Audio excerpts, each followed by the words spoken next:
Ah ouais? Il s'est acheté une nouvelle voiture? Mais comment il fait?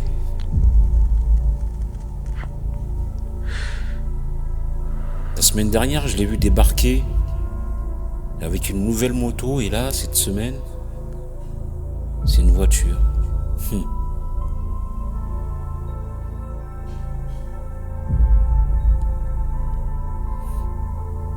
Ah ouais. Je travaille dur tous les jours à l'usine pour un salaire de misère.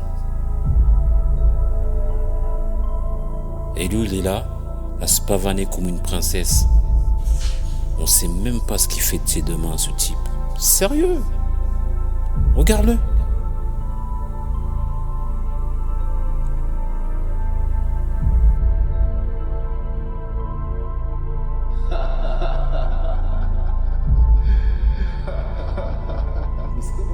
Putain, j'ai vraiment envie de lui arracher son putain de sourire là. Regarde-moi ça.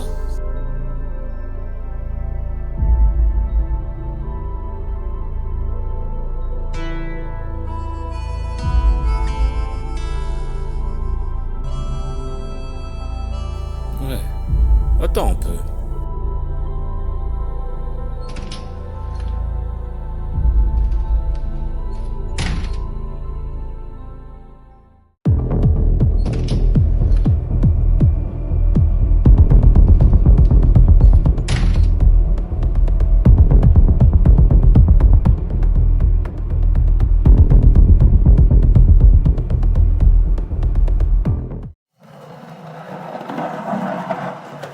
Ah, il faut qu'il apprenne que les belles choses attirent toujours le mauvais œil.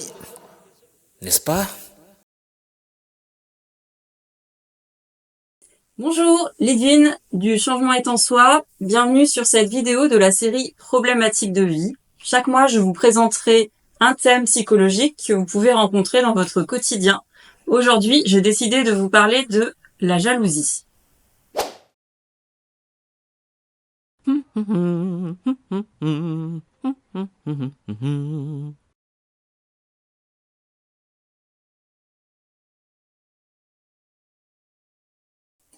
Impossible de parler de la jalousie sans aborder le désir mimétique.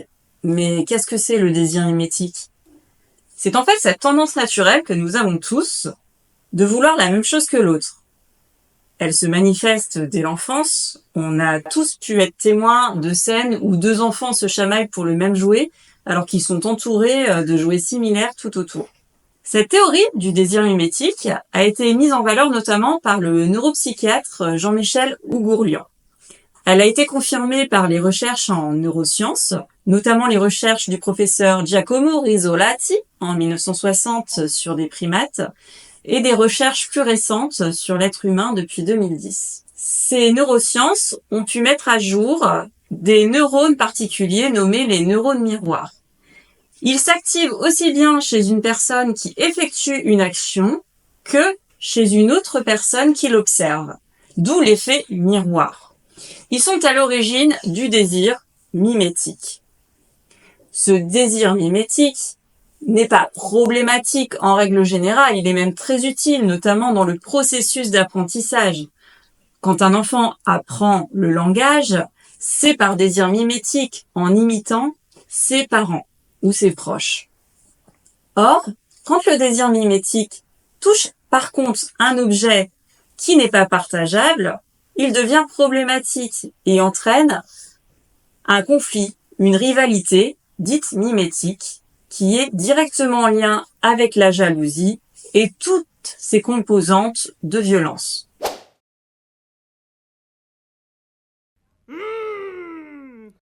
S'il y a bien un domaine où la jalousie est présente, c'est celui de la relation couple. Mais est-elle normale? À partir de quand pouvons-nous dire que la jalousie est pathologique? Effectivement, dans un couple, en règle générale, le conjoint ou la conjointe ne sont pas partageables. Il y a toujours plus ou moins une forme de possessivité. On dit bien « c'est mon homme, ma femme, mon conjoint, ma conjointe ». Cependant, il y a une forme de jalousie maladive qui est liée à la peur permanente de perdre la personne à laquelle on tient. Cette peur équivaudrait à la peur de se perdre soi-même. Elle est liée à la dépendance affective qui entraîne un sentiment d'insécurité permanent. La dépendance affective est également liée au manque de confiance en soi, à ce sentiment de ne pas mériter d'être aimé. En effet, si le conjoint ou la conjointe ont le malheur de parler à une personne de l'autre sexe, nous allons tout de suite nous sentir dévalorisés.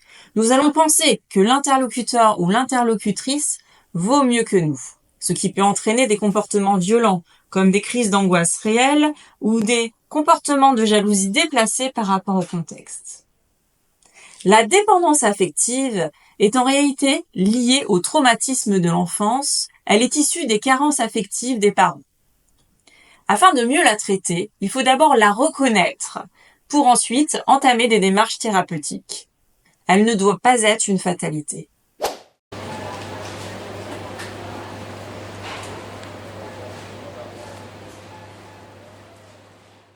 La société de consommation, avec ses spots publicitaires, encourage le désir mimétique. En effet, le but est tourné vers l'acquisition et la comparaison par rapport à ce qu'auront les autres, ce qui est un climat propice à la jalousie. De plus, nos sociétés sont de plus en plus inégalitaires entre certains groupes qui ont accès au confort et d'autres groupes qui n'y ont pas accès, ce qui crée forcément des rivalités. La jalousie, en effet, n'est pas seulement individuelle, elle peut être aussi un effet de groupe entre un groupe qui envie un individu ou alors un autre groupe pour ce qu'il n'a pas.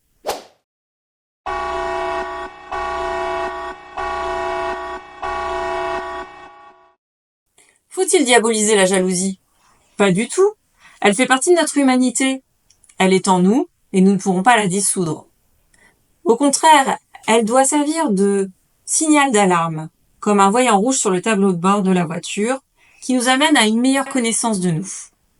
En effet, si nous envions l'autre, c'est que nous avons envie de développer les mêmes facultés que lui, et nous devons faire en sorte d'y arriver.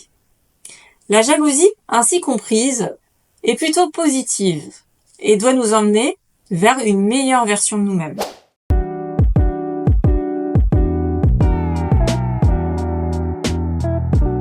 Voilà, c'est tout pour aujourd'hui. Merci d'avoir suivi cette dernière vidéo de problématiques de vie.